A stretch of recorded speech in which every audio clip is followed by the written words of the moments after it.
এইরকম বেগুন ভর্তায় একবার করে খালি মনে থাকবে না 1 বছর পর্যন্ত। ভর্তাটা থেকে যেই রাম ভারসে ঘিরান সেই রাম হলো টেস্টি। ওরে আজকে আমারে কেউ একটু থামা, তা নাহলে তোদের বেরেলে চাল সব আজকে শেষ হয়ে যাবে না। চোখ কান খোলা রেখে রেসিপিটা তোমরা দেখো, তাহলে তোমরাও বানাই খাতে পারবা না। ফার্স্টে নিয়ে নিছি 1/2 কেজি ওজনের একখান বেগুন। বেগুনটা 4 সাইডে কেটে কেটে সিজার করে নিলাম। এবার রসুনের গছগুলো কাটে রাখা বেগুনের মধ্যে ঢুকাই দিলাম। কোনো কাটা পেঁয়াজ যেন বাদ না থাকে, 4 সাইডে এইভাবে আমি রসুন ঢুকিয়ে দিলাম। এই রসুনের কাজ এই জায়গায় শেষ না, এর হিস্ট্রি আরো আছে, পরে বলতেছি। ভিডিওটি শেষ পর্যন্ত দেখলে এর গল্প আর বলা লাগবে না। বেগুনটার গা গরম করার জন্য হৌরের তেল মাহাই দিলাম সারা গায়ে। এইবার মাছ বরাবর একটা খুন্তি লাঠি যা পারো একটা দিয়ে নিবা এইভাবে, যাতে হাতে সেকা না লাগে। যেহেতু বেগুনটা পুরাই ভরতে হবে, আর এইটার কিন্তু 1 হাত লম্বা বানাই নিলাম খুন্তি দিয়ে।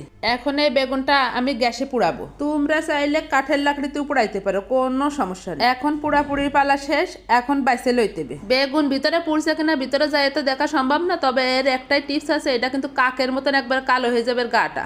এখন শীতের সময় বেগুনের বাহারি বাহারি বেগুন পাওয়া যায়, এটা কিন্তু কাঁটাওয়ালা বেগুন। আর এই বেগুনটার ভিতরে মাশাআল্লাহ একটা পোকাও নাই। আমি একবারে সব বাইছে লইলাম এইভাবে। আমার ভিডিওটি ভালো লাগলে সবাই একটু লাইক কমেন্ট শেয়ার করে পাশে থাকবেন। এর ভিতরে আমি সব কাঁচা তেল এবং কাঁচা পেঁয়াজ দিব, আর এই যে শুকনো লঙ্কা এইটা একটু খোলায় ভেজে নিয়েছি। এখন এইটাকে এই যে মাখিয়ে নিব। ফার্স্টে পেঁয়াজের সাথে এই যে মরিচটা ভালো করে মাখাই নিচ্ছি। যখন আমার মাছ মাংস খাতে ইচ্ছা না লাগে, তখন রুচি ফেরানোর জন্য মাঝে মাঝে আমি এরকম ভর্তা করে থাকি। এর আগেও অনেক ধরনের ভর্তা আমি ভিডিও দিছি। এটা যে কোনো ধরনের ভর্তা নয় রে লয়লা, এটা হলো 5 স্টার হোটেলের ব্র্যান্ডের ভর্তা।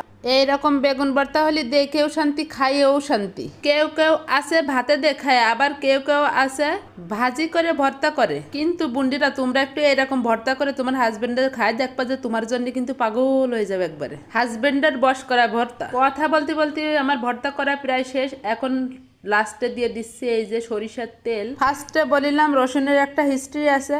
হিস্ট্রিটা কি, রসুনটা কিন্তু আমি ফেলে দিছি, ওইটা শুধু ঘ্রাণ এর ভিতরে ভাসছে। রসুনের ঘ্রাণ আর বেগুন পোড়ার ঘ্রাণ, এই দুইটার ঘ্রাণ শুকে আমি আর সহ্যই করতে পারলাম না। তাড়াতাড়ি গরম ভাতের সাথে কিছু খেয়ে নিব।